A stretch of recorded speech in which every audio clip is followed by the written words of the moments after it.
Hello, best three.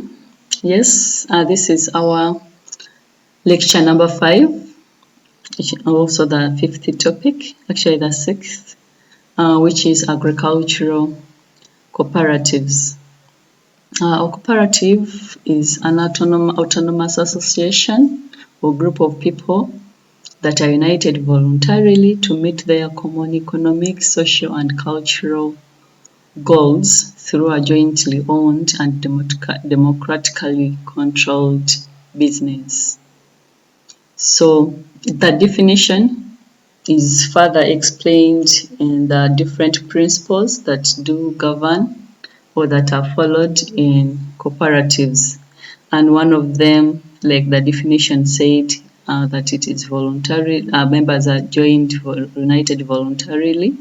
So principle number 1 is voluntary and open membership. Cooperatives are voluntary organizations and they are open to all people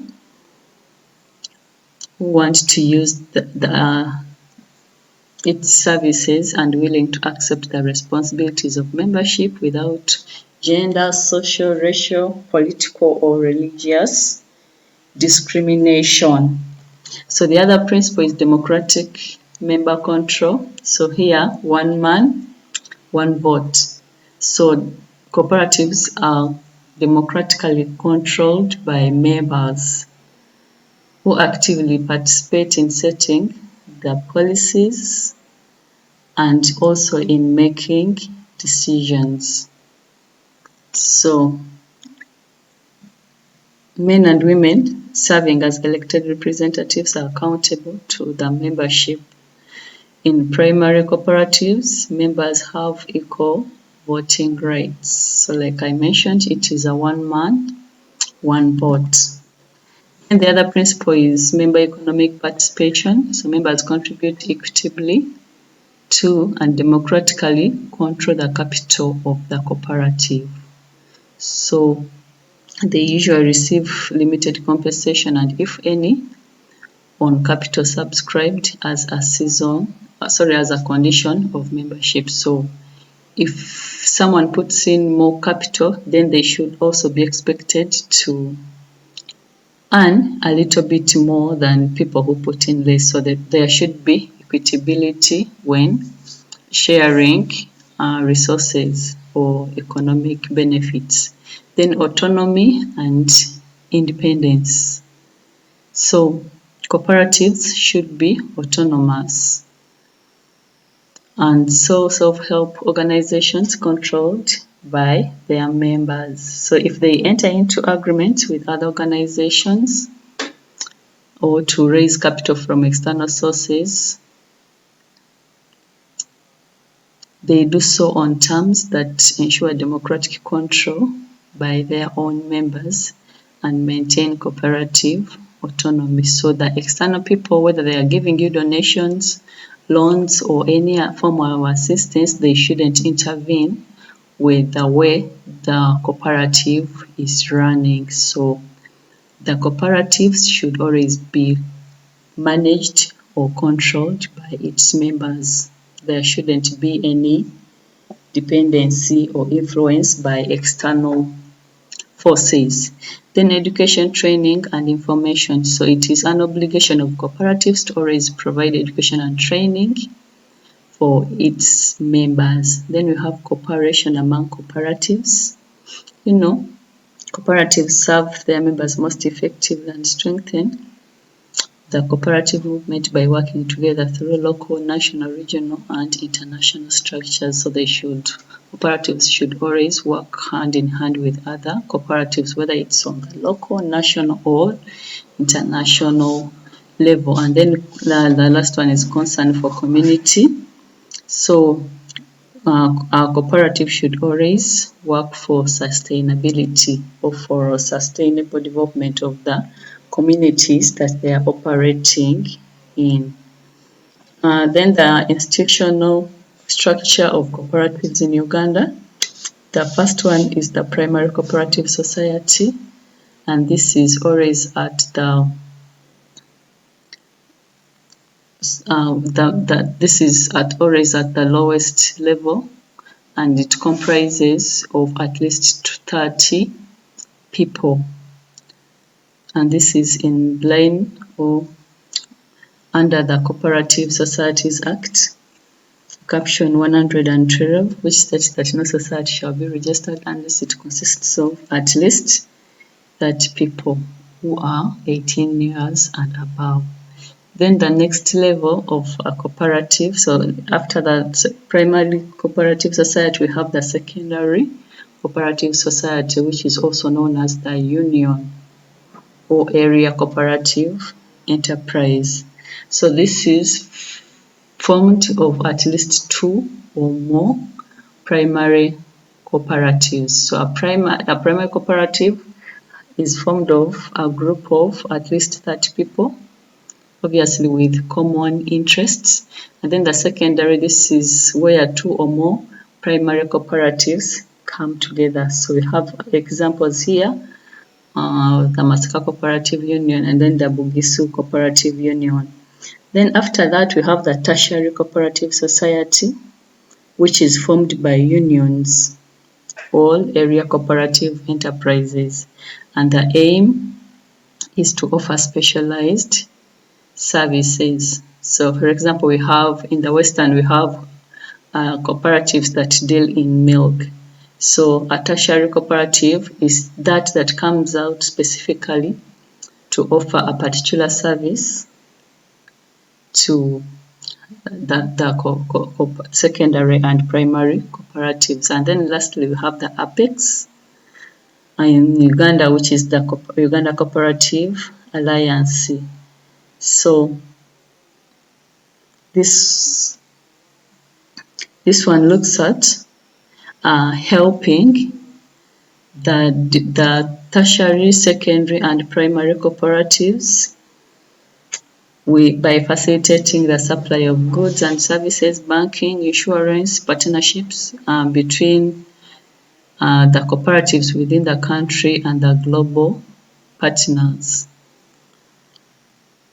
So what are objectives of cooperatives under the East African Cooperatives Act? So objective number 1 is to solve problems collectively which members cannot solve individually. Then to coordinate knowledge, skills development, wealth, and labor of members for better results. Cooperatives also look at promoting self-reliance among the members. There are other objectives to protect, withstand, and solve economic problems, to improve the living standards of members, to expand the mechanism by which technical knowledge could be used, to develop and promote savings and credit services, to minimize and reduce the impact of risks and uncertainties among farmers basically, and then to develop social and economic culture of members through education and training, and lastly to empower members of the cooperatives. We have different types of cooperatives.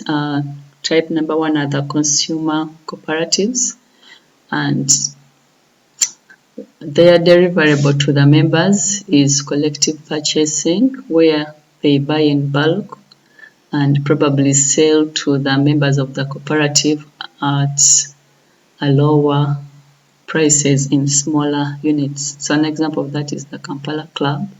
Then the other type of cooperatives, the housing cooperatives.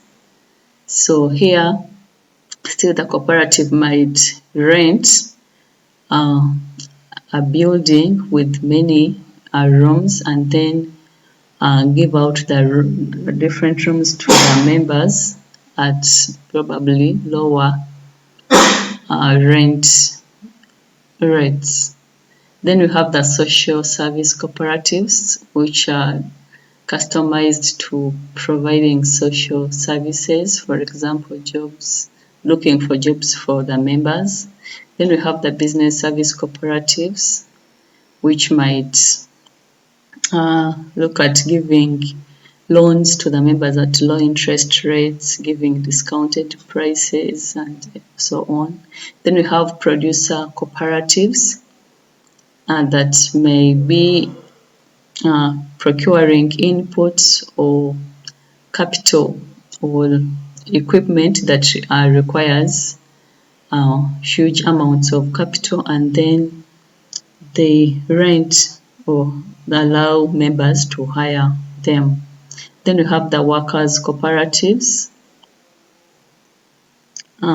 Then and lastly, we have the agricultural cooperatives that basically maybe avail farm inputs or help in hiring capital, hiring common stores and transportation of agricultural products. Then what are the conditions under which a cooperative is necessary?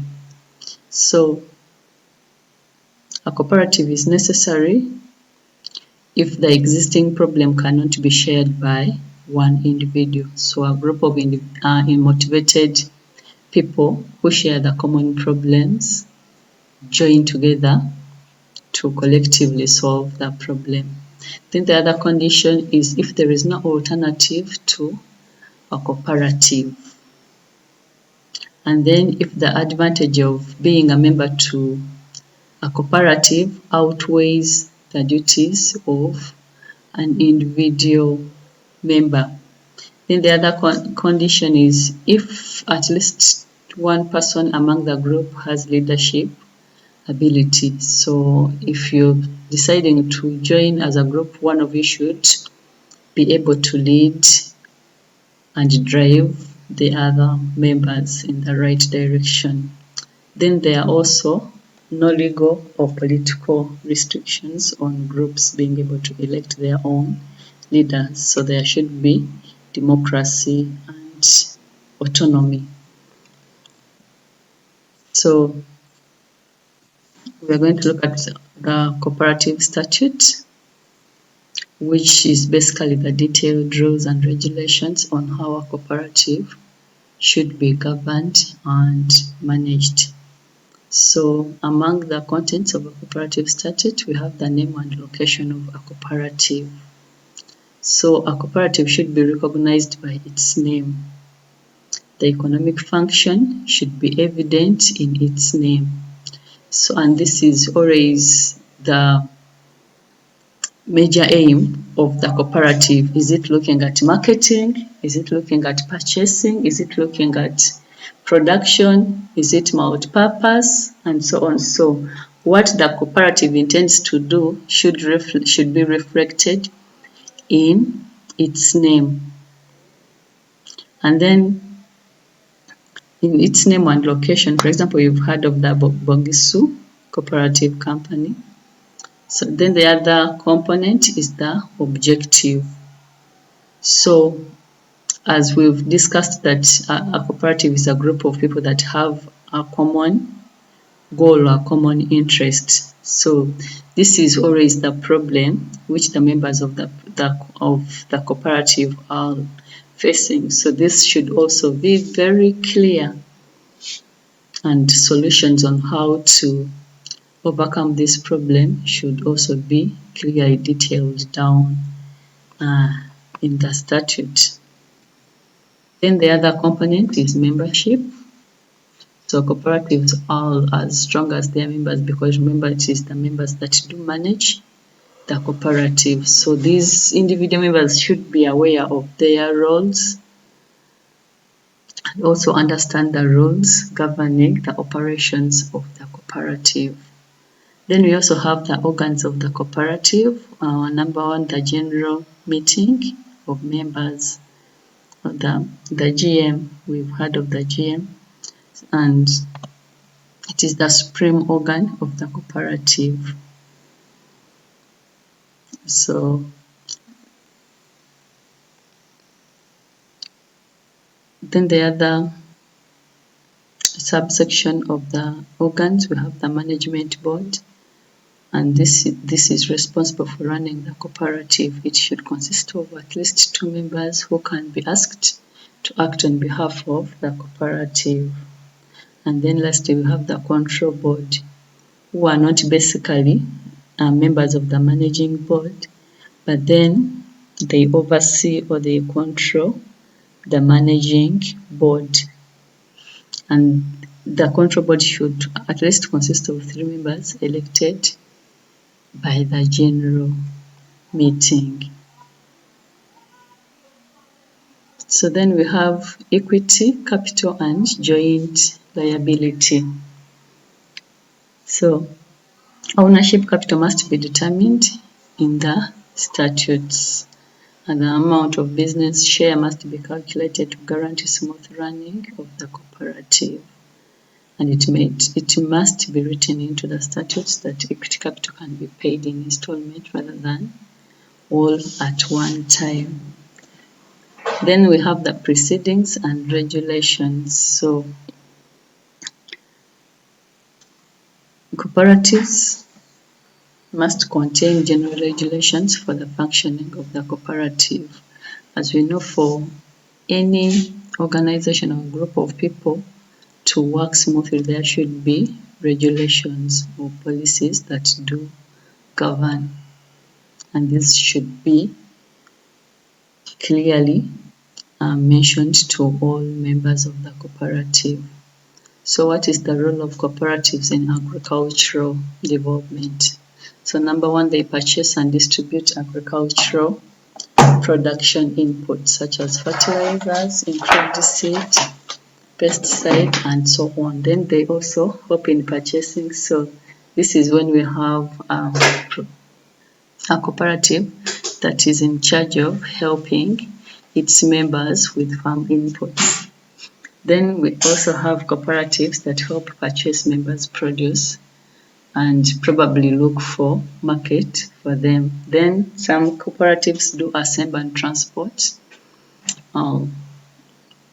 its members' marketable surplus to the headquarters for selling or to market. Then they also help in quality enhancement.